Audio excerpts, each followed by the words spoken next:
Hello friends, आप सब कैसे हैं। आई होप आप सब बहुत ही अच्छे होंगे और स्वस्थ भी होंगे। मैं माफ़ी चाहता हूं क्योंकि इधर बीच में आपके लिए क्लासेस नहीं ला पा रहा था। इसके दो रीज़न थे। कुछ निजी कार्यों के कारण मैं बाहर भी था, आउट ऑफ होम कह लीजिए था। और दूसरी चीज़ कि घर के बगल में ही कुछ धार्मिक कार्यक्रम चल रहे हैं, जिसके कारण शोर शराबा की मात्रा थोड़ी अत्यधिक है, तो वीडियो रिकॉर्ड करने में बहुत समस्या हो रही है। लेकिन आप लोगों का एग्ज़ाम जैसा कि शेड्यूल आ चुका है, तो आपको पता ही होगा कि बहुत नज़दीक है। आपके पास समय बहुत कम है तैयारी के लिए, और जेन्युइन तैयारी के लिए तो और ज़्यादा समय कम है। तो अगर आप अपनी तैयारी से भटक गए हैं तो आपसे मेरा आग्रह है कि फिर से तैयारी करना शुरू कर दीजिए सीरियस तरीके से। जो समय बच गया है उसी में अच्छे से तैयारी करने का कोशिश कीजिए। और आज ये आपका प्रैक्टिस सेट है। इससे पहले हमने आपको इसकी थ्योरी की क्लास करा दी है। इंटेलिजेंस यानी जो बुद्धि प्रकरण है या बुद्धि जो टॉपिक है, इसी के ऊपर हम प्रैक्टिस सेट सॉल्व करेंगे। और इसकी थ्योरी की क्लास मैंने अपलोड कर दी है, तो आप प्लीज़ इसकी थ्योरी की क्लास देख लीजिएगा। आपको वीडियो का डिस्क्रिप्शन चेकआउट करना है, और वीडियो के डिस्क्रिप्शन में आपको थ्योरी की क्लास की जो प्लेलिस्ट है वो प्लेलिस्ट मिल जाएगी, जिसमें कि साइकोलॉजी वाला पोर्शन मैंने पूरा पढ़ाया हुआ है। तो आप इसकी थ्योरी की क्लास को ज़रूर देख लीजिएगा, तो आपको ये प्रैक्टिस सेशन बहुत अच्छे से समझ में आ जाएगा। अगर आप चैनल पे नए होंगे तो चैनल को सब्सक्राइब कर लीजिएगा। CUET PG एमएड से रिलेटेड हर एक ऑथेंटिक अपडेट आपको इस पर सबसे पहले जानने को मिलता है। जैसे ही आपका एग्ज़ाम हो जाता है उसके बाद आपका आंसर की आता है, स्कोर आपका आता है, यानी कि जिसे आप रिजल्ट कहते हैं। फिर इसके बाद काउंसलिंग की क्या प्रक्रिया होती है, कैसे आपको काउंसलिंग रजिस्ट्रेशन करना होता है, तो इन सभी तमाम चीज़ों की जानकारी आपको मेरे द्वारा ही मिलने वाली है। तो चैनल को प्लीज़ सब्सक्राइब कीजिएगा। वीडियो के डिस्क्रिप्शन में टेलीग्राम चैनल का लिंक होगा, प्लीज़ उसे ज्वाइन कीजिएगा। और व्हाट्सएप चैनल का भी लिंक आपको मिल जाएगा वीडियो के डिस्क्रिप्शन में, तो आप व्हाट्सएप चैनल को भी ज़रूर ज्वाइन कीजिएगा। इससे फ़ायदा आपको ये होगा कि किसी भी तरह की अपडेट आती है CUET PG एमएड 2025 को लेकर, तो वो आपको टेलीग्राम चैनल, व्हाट्सएप चैनल पर जानने को मिलेगी। चलिए आज के प्रैक्टिस सेशन को स्टार्ट करते हैं। आपके सामने जो पहला क्वेश्चन है इंटेलिजेंस से, वो है कि व्यक्ति में बुद्धि की उपस्थिति व्यक्ति में बुद्धि की उपस्थिति किस प्रकार की क्षमता है। क्वेश्चन क्या पूछा जा रहा है कि एक व्यक्ति है, और हम कैसे जानेंगे कि इसके अंदर बुद्धि है। एक व्यक्ति है और व्यक्ति के अंदर हमें पता लगाना है कि इसके अंदर बुद्धि की उपस्थिति है या नहीं है। और अगर बुद्धि की उपस्थिति है तो वो हम किस प्रकार की क्षमता से पता लगाएंगे, यानी व्यक्ति किस कार्य को करने की क्षमता रखता है, जिससे पता चल पाएगा कि इसके अंदर बुद्धि है। तो आपके पास जो ऑप्शन है वो 4 ऑप्शन है। पहला ऑप्शन है कि पर्यावरण यानी कि इन्वायरमेंट के साथ समायोजन करने की क्षमता। आप अलग अलग इन्वायरमेंट में जाते होंगे, जैसे आपके घर का इन्वायरमेंट अलग रहता है, आप अपने घर में बड़ी फैमिलियर टाइप से रहते हैं, लेकिन जैसे ही आप अपने कॉलेज या स्कूल में जाते हैं तो थोड़ा फिर अलग इन्वायरमेंट आपको मिलता है। तो आपको वहाँ पे स्कूल के तौर तरीक़ों के हिसाब से रहना पड़ता है, कॉलेज के तौर तरीक़ों के हिसाब से ढलना पड़ता है, अलग प्रकार की एक संस्कृति सीखने को मिलती है। वहाँ से भी अगर हम थोड़ा सा हट जाएं तो इसके बाद हम किसी शादी विवाह में जाते हैं तो वहाँ का भी एक अलग इन्वायरमेंट होता है, वहाँ पे उस तरीके से हमको रहना पड़ता है। किसी शोक समारोह में जाते हैं तो वहाँ पे अलग इन्वायरमेंट मिलता है। तो हम शोक समारोह में जा रहे हों या फिर शादी विवाह में जा रहे हों या घर में रह रहे हों या कॉलेज में जा रहे हो, अगर हम हर जगह समायोजन कर लेते हैं, अगर हम हर जगह अपने आप को वहाँ पे घुल मिल जाते हैं, उन लोगों के बीच में उनके तौर तरीक़ों को सीख के हम कंफर्टेबल महसूस करते हैं, तो इस प्रकार की यदि हमारे अंदर क्षमता है तो इसका मतलब क्या है कि हमारे अंदर बुद्धि है।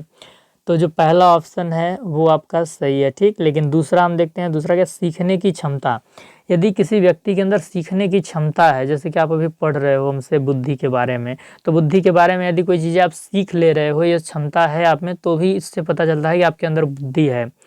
तो पर्यावरण के साथ समायोजन करने की क्षमता बुद्धि है, सीखने की भी क्षमता बुद्धि है, अमूर्त तर्क अब्स्ट्रैक्ट रीजनिंग करने की क्षमता। देखिए, जो चीज़ आपके सामने है उसके बारे में तो आप बड़ी आसानी से सोच लेते हैं, लेकिन ऐसी चीज़ों के बारे में सोच पाना जो आपको दिख नहीं रहा है, ये बड़ी कठिन होता है। इसे कहते हैं दूरदृष्टि सोच, या फिर व्यापक सोच लेता है, ब्रॉड वे में सोच लेता है, ये सब टर्म आप सुने होंगे। तो इन डेप्थ जाके किसी चीज़ के बारे में एनालिसिस कर पाना, किसी चीज़ को ऑब्जर्व कर पाना, जो चीज़ नहीं दिख रही है उसके बारे में भी पता लगा पाना, इस प्रकार की क्षमता भी क्या है, बुद्धि की उपस्थिति का संकेतक है, इंडिकेटर है। ठीक, तो ये तीनों ही ऑप्शन आपके क्या हैं, सही हैं। तो जो इसका सही आंसर होगा वो चौथा होगा, उपरोक्त सभी। बुद्धि किस प्रकार की क्षमता है, तो पर्यावरण के साथ समायोजन करने की क्षमता है, सीखने की क्षमता है, और अमूर्त तर्क यानी कि एब्स्ट्रैक्ट रीजनिंग करने की क्षमता है। Adjust with the environment, ability to learn, ability to carry out abstract reasoning, that is intelligence, ये चीज़। इसके बाद हम दूसरे क्वेश्चन में चलते हैं। जो दूसरा क्वेश्चन है, दूसरा क्वेश्चन बहुत ही प्रैक्टिकली है। अगर इस क्वेश्चन का आप आंसर दे लेते हैं तो आप समझिएगा कि आपको बुद्धि वाला जो टॉपिक है वो उसका कॉन्सेप्ट थोड़ा थोड़ा क्या है, क्लियर है आपके दिमाग में। देखिए, प्रश्न क्या है, प्रश्न ही समझने में सबसे बड़ी बहादुरी है। प्रश्न है कि एक दुकान में आग लग जाने के बाद दुकानदार निम्न प्रतिक्रिया करता है, प्रतिक्रिया का मतलब रिस्पॉन्स देता है। कौन सी प्रतिक्रिया दुकानदार में बुद्धि के होने का संकेत देती है? समझिए, एक शॉप है, क्या है, एक शॉप है, एक दुकान है, और इस दुकान में क्या हो जाती है, आग लग जाती है। और जब दुकान में आग लग जाएगी तो दुकानदार क्या मुंह देखेगा? दुकानदार चुपचाप तो नहीं बैठेगा, दुकानदार क्या करेगा, रिस्पॉन्स करेगा, प्रतिक्रिया देगा। तो वो क्या करता है, रिस्पॉन्स देता है। तो बताना है कि कौन सा रिस्पॉन्स दुकानदार में बुद्धि के होने का संकेत देता है। कि भाई दुकान में आग लग जाती है तो दुकानदार अपनी प्रतिक्रिया देता है, कुछ करता है, तो हमें बताना है कि वो क्या करेगा जिससे कि पता चलेगा कि इसके अंदर बुद्धि है। ऑप्शन देखिए, ऑप्शन क्या है, जब आग लग जाती है दुकानदार के दुकान में तो दुकानदार रोने लगता है। सपोज कीजिए कि अगर आपके यहाँ कुछ भी हो जाए, आपको कोई समस्या परेशानी हो जाए, तो अगर आप बैठ के रोने लग जाइएगा तो क्या समस्या का समाधान हो जाएगा? बिल्कुल नहीं होगा। वो तो अपना समय बर्बाद कर रहे होंगे, आप ये साबित कर रहे होंगे कि हम कमज़ोर हैं, मेरे अंदर कोई क्षमता नहीं है। तो रोने से किसी चीज़ का समाधान नहीं निकलता है। जो समस्या है उसके प्रति क्या क्या प्रयास किए जा सकते हैं, क्या क्या कोशिशें की जा सकती हैं उस समस्या के समाधान के लिए, उसको करने से पता चलता है कि आपके अंदर बुद्धि है। तो दुकानदार जब रोने लग रहा है तो ये हमारा सही आंसर नहीं होगा, ठीक, क्योंकि इससे बुद्धि के होने का संकेत नहीं पता चलता है। दूसरा ऑप्शन क्या है, दुकानदार फायर एक्सटिंग्विशर बुलाता है, यानी कि जो फायर ब्रिगेड होती है जो आग बुझाती है, तो वो बुलाता है उस गाड़ी को दुकानदार, और बुलाकर उसके आने का इंतज़ार मात्र करता है। तो ये भी ऑप्शन पूरा सही नहीं लग रहा है कि भाई आप आग बुझाने वाली अग्निशामक यंत्र को तो बुला ले रहे हैं, उस गाड़ी को बुला रहे हैं जो आग बुझा लेती है, लेकिन उसको फ़ोन करने के बाद फिर आप चुपचाप आग जो जल रहा है दुकान तमाशा देख रहे हैं, बाकी कुछ कोशिश नहीं कर रहे हैं। आप वेट कर रहे हैं कि जैसे ही अग्निशामक यंत्र या जो गाड़ी है वो आ जाए और दुकान में जो आग लगी है बुझा दे। तो ये भी अच्छा नहीं लग रहा है। भाई फ़ोन करके आप चुपचाप हो जा रहे हैं, गाड़ी के आने का मात्र वेट कर रहे हैं। तो ये भी ऑप्शन हम लोग को क्या लग रहा है कि पूरा पूरा सही नहीं लग रहा है। ये ऐसा करने से आपके अंदर बुद्धि है इस बात का पता नहीं चल रहा है। तीसरा ऑप्शन क्या है, दुकानदार फायर एक्सटिंग्विशर बुलाने के साथ स्थानीय लोगों की मदद लेकर आग को बुझाने का प्रयास करता है। कि जो दुकानदार है वो आग बुझाने वाली वाहन को या गाड़ी को बुला लेता है अग्निशामक यंत्र के साथ, और बुलाने के जैसे फ़ोन करके बोला कि भैया मेरी दुकान में आग लग गई, आप आ जाओ, और उसके बाद दुकानदार क्या करता है, स्थानीय लोगों को भी आवाज़ देता है कि भैया सुनो सुनो, मेरे दुकान में आग लग गई है, अगर कोई हो तो आओ, और पानी भी साथ में लेके आओ। और आग बुझाने में मेरी मदद करो। तो ये हुआ कि उस व्यक्ति में बुद्धि होने का प्रमाण है। अभी दुकानदार सही कर रहा है। उसने पहले क्या किया, सबसे पहले अग्निशामक यंत्र को बुलाया फ़ोन करके कि भैया आ जाइए, दुकान में आग लगा है। और बुलाने के बाद भी उसको आने में टाइम लगेगा, एक पर्टिकुलर जगह पे वो है और वहाँ से एक सर्टेन जगह में आने में उसको टाइम लगेगा। तो उस टाइम के बीच में भी उसको उस जो अग्निशामक यंत्र के आने का जो टाइम है, उसके आने के टाइम के बीच में भी वो क्या कर रहा है, समय को यूज कर रहा है। स्थानीय लोगों को आवाज़ दे रहा है कि आइए बुझाइए आग को। तो ऐसे ही कुछ आग बुझ जाएगा, फिर वाहन आएगी तो तुरंत आग बुझ जाएगा। तो ये हुआ दिमाग वाला काम। तो ये जो सी ऑप्शन है, इससे पता चलता है कि दुकानदार में क्या है, बुद्धि है।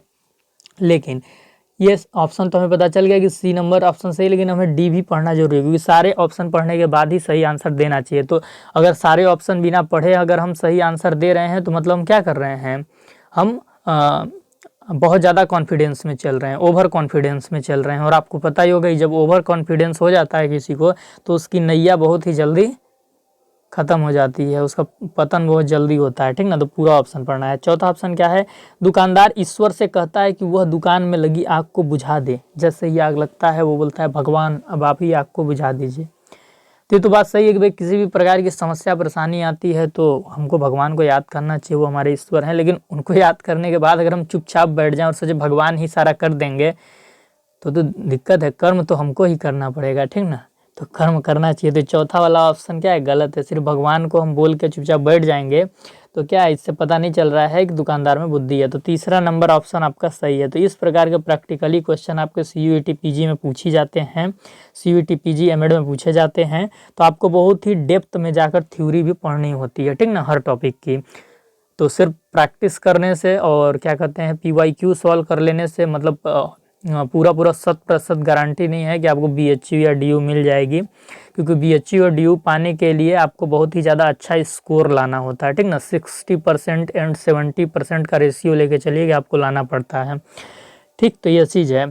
तो मैंने PYQ करा दिया है 2024 CUET PG का, जिसका लिंक भी आपको वीडियो के डिस्क्रिप्शन में मिल जाएगा, PYQ वाली प्लेलिस्ट का लिंक। तो वहाँ से जाके आप उसको देख लीजिएगा, वो आपके लिए एकदम रामबाण या कह लीजिए जड़ी बूटी का काम करेगा, ठीक ना। अगर आपकी तैयारी बहुत वीक चल रही है तो वो आपके लिए एकदम बेस्ट देगा आपको।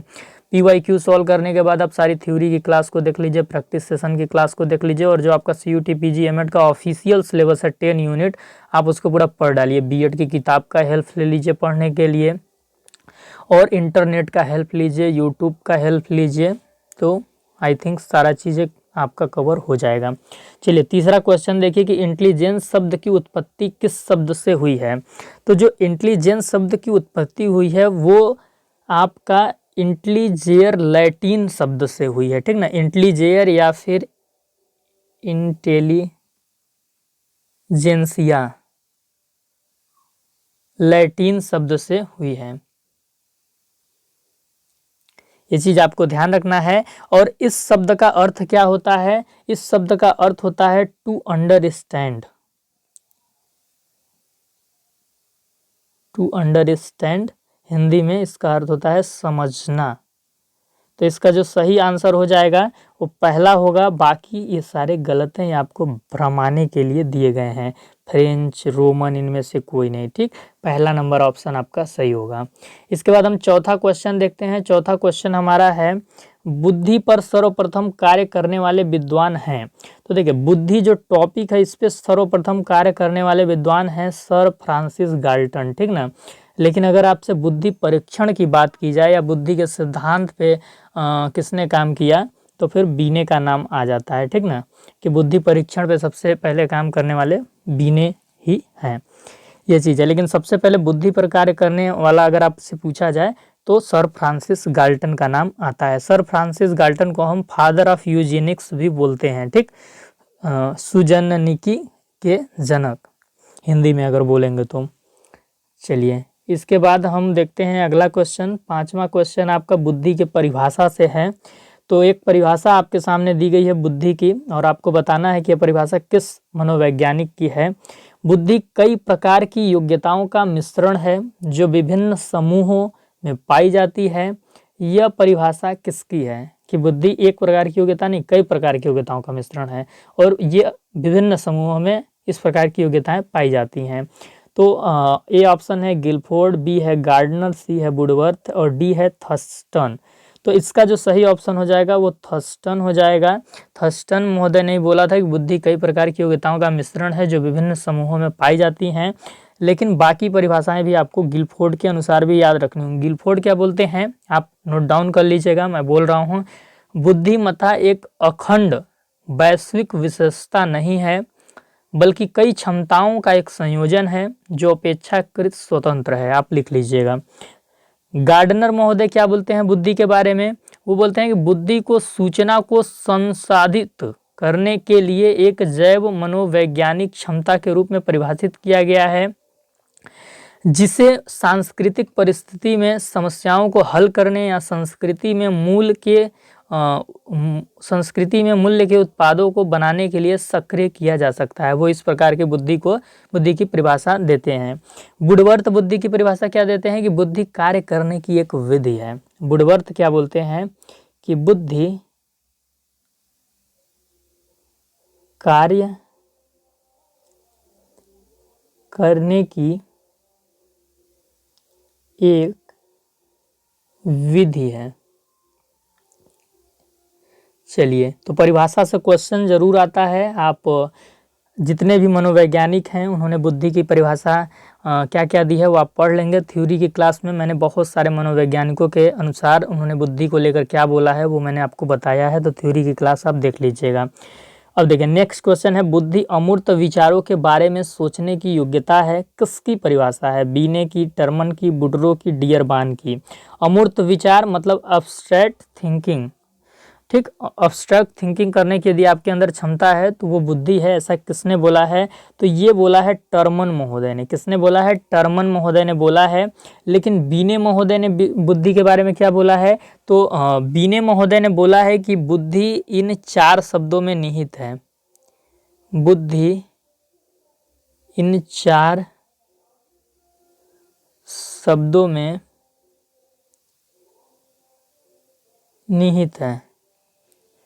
4 शब्दों कौन कौन से उन्होंने बताए? ज्ञान, आविष्कार, निर्देश, आलोचना, ठीक। बुडरो क्या बोलते हैं बुद्धि के बारे में? आप नोट डाउन कीजिएगा। बुद्धि ज्ञान का अर्जन करने की क्षमता है, ज्ञान का अर्जन करने की क्षमता बोलते हैं। डियरबान क्या बोलते हैं बुद्धि के बारे में? कि बुद्धि सीखने या अनुभव से लाभ उठाने की क्षमता है। सीखने या अनुभव से लाभ उठाने की क्षमता है, ठीक। आप डियर किसी को बोलते हैं क्यों?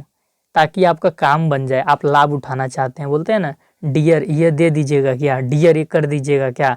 आदमी किसी को प्यार से क्यों बात करता है? कि अपना काम निकल जाए। तो इनके डियर बान जो इनकी परिभाषा है तो एक ट्रिक से समझ सकते हैं कि ये लाभ उठाने की बात करते हैं। और किससे लाभ उठाने की बात करते हैं? अनुभव से। तो इनका परिभाषा है बुद्धि सीखने या अनुभव से लाभ उठाने की क्षमता है। सही आंसर इसका बी नंबर हो जाएगा, ठीक। चलिए 7 नंबर क्वेश्चन है, द्विकारक बुद्धि की बात किसने की? 2 फैक्टर इंटेलिजेंस थ्योरी की बात किसने की, या फिर 2 फैक्टर इंटेलिजेंस की किसने बात की? तो रायबर्न, गाल्टन, स्पीयरमैन, हेनमान। तो स्पीयरमैन ने द्विकारक बुद्धि की बात की। स्पीयरमैन क्या बोलते हैं कि बुद्धि में 2 कारक होते हैं, एक जी कारक होता है, एक यस कारक होता है। जी को हम जनरल फैक्टर बोलते हैं और यस को हम स्पेसिफिक फैक्टर बोलते हैं, ये चीज़ है। और उसके आगे क्या बोलते हैं कि जी कारक सामान्य क्षमता से जुड़ा हुआ है, जबकि एस कारक विशिष्ट क्षमता से जुड़ा हुआ है। जी कारक सामान्य मानसिक क्षमता कार्यों को करने में किसी व्यक्ति की क्षमता को दर्शाता है, और एस कारक किसी व्यक्ति की विशिष्ट क्षमताओं को पहचानने के लिए जिम्मेदार है, ठीक। ये चीज बोलते हैं, ये आपको ध्यान में रखना है। रायबर्न के अनुसार बुद्धि की परिभाषा क्या है? रायबर्न बोलते हैं बुद्धि वह शक्ति है जो हमको समस्याओं का समाधान करने और उद्देश्यों को प्राप्त करने की क्षमता देती है। हेनमान महोदय क्या बोलते हैं? हेनमान महोदय बोलते हैं कि बुद्धि में 2 तत्व होते हैं, ज्ञान की क्षमता और निहित ज्ञान। तो ये सब आप नोट डाउन कीजिएगा। गाल्टन बुद्धि की परिभाषा क्या देते हैं? गाल्टन का बहुत जरूर याद कीजिएगा, क्योंकि बुद्धि के जनक इन्हीं को माना जाता है, सर्वप्रथम कार्य करने वाले। तो इन्होंने बोला है बुद्धि पहचानने तथा सीखने की शक्ति है। नोट डाउन कीजिए, बुद्धि पहचानने तथा सीखने की शक्ति है, ठीक। और द्विकारक बुद्धि की बात स्पीयरमैन ने की। सी नंबर ऑप्शन आपका क्या हो जाएगा, सही हो जाएगा। आज का अंतिम क्वेश्चन है आपका ये, इसके बाद ये सेशन समाप्त हो जाएगा।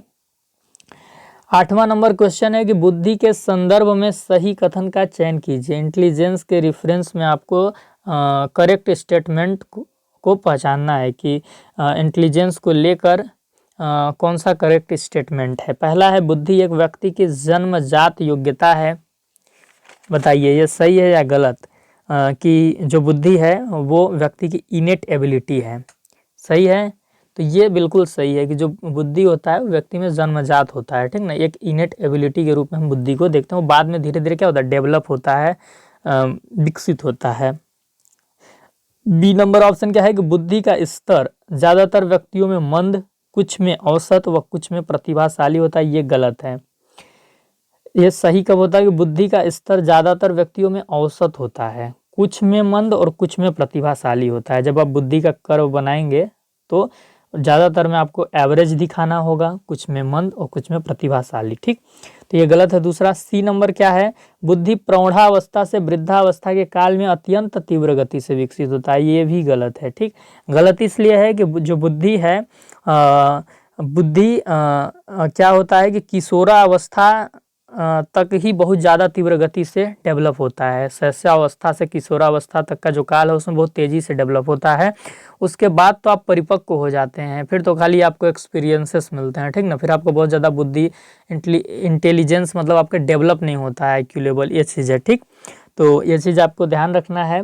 तो ये भी आपका गलत हो जाएगा। डी नंबर ऑप्शन क्या है, बुद्धि नैतिक मूल्यों का विकास व्यक्तियों में नहीं कर पाती है। तो बिल्कुल गलत है भाई, आपके अंदर बुद्धि आएगा तभी तो नैतिक मूल्य भी आएंगे। तो बुद्धिमत्ता सहायक है, तर्क विकसित करने में आपके अंदर अमूर्त चिंतन करने की क्षमता देता है, और तर्क और अमूर्त चिंतन के द्वारा ही ये आपके अंदर नैतिक मूल्यों का भी विकास करता है। आप तर्क कर पाते हैं क्या चीज़ सही है क्या चीज़ गलत है, अमूर्त चिंतन कर पाते हैं इन डेप्थ जाके, और फिर आपके अंदर मोरल वैल्यूज डेवलप होते हैं, ठीक। तो यह चीज़ है। और बुद्धि का होना आपके अंदर मानसिक परिपक्वता यानी मेंटल मैच्योरिटी को भी इंगित करता है, इंटीग्रेट करता है। इस चीज़ को भी आप ध्यान रखेंगे। बुद्धि के विकास के लिए जेनेटिक्स यानी आनुवंशिकी और इन्वायरमेंट दोनों ही उत्तरदायी होते हैं। अगर जेनेटिक्स सही नहीं है तो बुद्धि भी बहुत ज़्यादा अच्छा नहीं होगा, और अगर जेनेटिक्स सही थे लेकिन इन्वायरमेंट आपको बहुत ख़राब मिला बच्चे को जन्म लेने के बाद, तो भी उसकी बुद्धि छीड़ हो सकती है। आप देखे होंगे कि जो कुछ बच्चे होते हैं बचपन में बहुत ही दिमाग होता है, बहुत ही चंचल होते हैं, बहुत ही सक्रिय होते हैं, लेकिन जैसे जैसे बड़े होते हैं फिर बहुत ही शांत हो जाते हैं, बड़ी ही गंभीर हो जाते हैं, और फिर वो अंदर से एक उनके अंदर अनसिक्योर वाला चीज़ भी हो जाता है। किसी भी कार्य को करने से पहले बहुत डर जाते हैं, सहम जाते हैं, एक अनसिक्योरिटी हो जाती है उस चीज़ को लेकर, जैसे एग्ज़ाम को भी लेकर आपके मन में हो रही होगी। तो ये सब इसलिए होता है क्योंकि हम लोगों को सही इन्वायरमेंट नहीं मिल पाता है, हम लोग सही तरीके से सही चीज़ें अपने आयु के अनुसार नहीं कर पाते हैं, ठीक ना। तो ये उन सभी चीज़ों का इसमें रोल होता है ऐसा होने में। तो जो जन्मजात आपको बुद्धि मिली थी वो धीरे धीरे क्या होता है, उसका बेस भी थोड़ा छीड़ हो जाता है। तो ये चीज़ है। आई थिंक बुद्धि के ऊपर हमने काफ़ी चर्चा कर ली आज के सेशन में। अगर आप थ्योरी की क्लास देख लिए हैं इंटेलिजेंस की, तो ये क्लास आपके लिए बिल्कुल बड़ी ही हेल्पफुल हुआ होगा। कमेंट करके बताइएगा ये क्लास आपको कैसा लगा, और हम आपसे फिर माफ़ी चाहते हैं कि हम क्लासेस उस स्पीड से लेकर नहीं आ पाए जिस स्पीड से आना चाहिए था, लेकिन अभी भी एग्ज़ाम के लिए बहुत सारा टाइम है, तो आगे कोशिश होगा कि मोस्टली जितने सेशन मैं करा सकता हूँ वो करा दूँ, ठीक ना। तो ये मेरी कोशिश रहेगी।